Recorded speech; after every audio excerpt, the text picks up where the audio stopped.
Hello and welcome to this circle video. आइए हम लोग देखते हैं क्वेश्चन नंबर 4 का सॉल्यूशन। सबसे पहले हम लोग क्वेश्चन 4 को पढ़ते हैं। क्वेश्चन 4 में क्या दिया हुआ है कि एक 10 सेंटीमीटर त्रिज्या वाला एक वृत्त है, उसकी कोई जीवा केंद्र पर एक समकोण अंतरित करती है।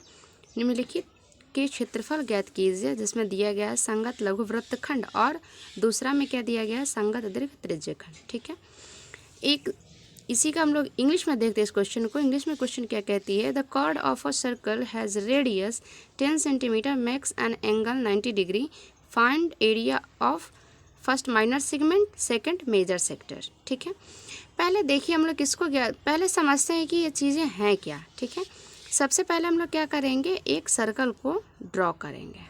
ठीक है, यहाँ से हम लिख लेते हैं इसको सॉल्यूशन। ठीक है, देखिए मान लीजिए कि ये आपके पास क्या है, सेंटर है जिसका नाम है O, और बोलता है क्या कि 10 सेंटीमीटर त्रिज्या है।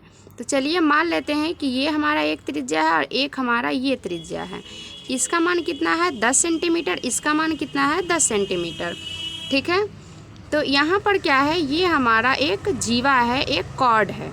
ठीक है, ये हमारा क्या है, कॉर्ड है, यानी कि एक जीवा है। और ये जो एंगल है ना, ये वाला एंगल, ये यहाँ पर जो एंगल है ये केंद्र पर, ये कितना है, ये 90 डिग्री है। ठीक है, ये एंगल कितनी है, 90 डिग्री है। अब इसमें हम लोग ना नोमेनक्लेचर कर देते हैं। इस पॉइंट का नाम देंगे, इस पॉइंट का नाम देंगे। चलिए नाम, इसका नाम दे देते हैं ए, इसका नाम दे देते हैं ई, नहीं इसका नाम दे देते हैं बी। ठीक है, और इसका नाम दे देते हैं सी, इसका नाम हम लोग दे देते हैं डी। ठीक है, डी, और इधर नाम हम लोग दे देते हैं ई, नाम देते हैं इसका, और इसका नाम दे देते हैं एफ, इस पॉइंट का। ठीक है, देखिए अब इसमें हम लोग को फाइंड आउट क्या करना है। पहले हम लोग देखेंगे ना कि ये है क्या। ये वाली चीज़ तो कॉर्ड है, ए बी जो है वो हमारी क्या है, कॉर्ड है, यानी कि जीवा है। ठीक है, जो हमारा ए सी बी है, ए सी बी क्या है, ये आर्क है, यानी कि चाप है। ठीक है, और ये जो एंगल ए ओ बी है वो कितना है, 90 डिग्री है। ऑलरेडी उसमें क्या हुआ, लिखा हुआ है angle A O B is equals to 90 degree. ठीक है, और उसमें क्या है कि जो ए बी है ना, ए बी को जो एंगल है मेरा ए ओ बी, ठीक है, जो ए बी, हम देखिए ये जो एंगल और ये जो एंगल है, ये इसका क्या है, कोण समद्विभाजक है। क्या है ये, कोण समद्विभाजक है। कौन, एंगल ए ओ बी को दो,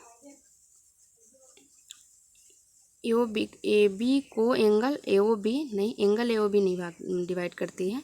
देखिए कि ओ डी जो है ना, O D angle A O B को दो भाग में बराबर बांटती है। क्या करती है, बराबर बांटती है, यानी क्या करती है, समद्विभाजित करती है। ठीक है, क्या करती है, समद्विभाजित करती है। जब ये समद्विभाजित करती है तो इसका मतलब क्या है कि एंगल ए ओ डी और प्लस में angle D O B, angle D O B ये कितना हो जाएगा, 90 डिग्री होगा, और बराबर बराबर है तो ये भी 45 डिग्री हो जाएगा और ये भी 45 डिग्री हो जाएगा। ठीक है, चलिए पहले हम लोग क्वेश्चंस को देखते हैं। इतना बात तो समझ में आ गया ना कि ये वाला जो एंगल है ये 45 डिग्री होगा, और इधर से भी जो एंगल है भी 45 डिग्री होगा, ये 90 डिग्री। जब ये एंगल 45 डिग्री होगा, ये एंगल 45 डिग्री होगा, तो ए डी बराबर डी बी हो जाएगा। तो क्या हो जाएगा, ए डी बराबर डी बी। ठीक है, चलिए अब देखिए हम लोग एक चीज़ देखते हैं यहाँ पर। देखिए ये आपको दे रहा है ना कि संगत दीर्घ त्रिज्या खंड। फर्स्ट को छोड़िए कि उसको थोड़ा लंबा हो जाएगा। ठीक है, इसलिए सेकंड वाले को देखिए, ये तो फाइंड आउट करना कंपैरेटिवली इजी है।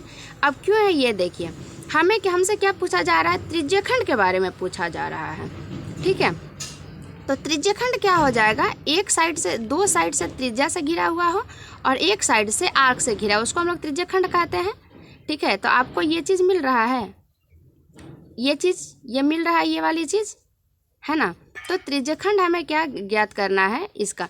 तो ये हमारा देखिए, ये वाला जो एरिया है, अगर 360 डिग्री का जब हमारा वृत्त होता है, तो जब इतना 90 डिग्री ही एरिया कवर कर रहा है, मतलब ये क्या है, ये वाला जो पार्ट होगा ओ ए सी बी, जो त्रिज्यखंड है मेरा, वो छोटी होगी as compare to A E F B त्रिज्यखंड से।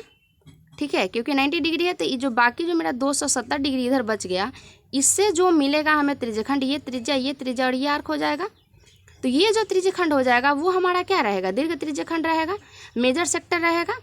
ठीक है, तो आपको इतना भाग को निकालने के लिए क्या करना पड़ेगा, पूरे वृत्त के क्षेत्रफल में से आप इसको माइनस कर दीजिएगा तो निकल जाएगा।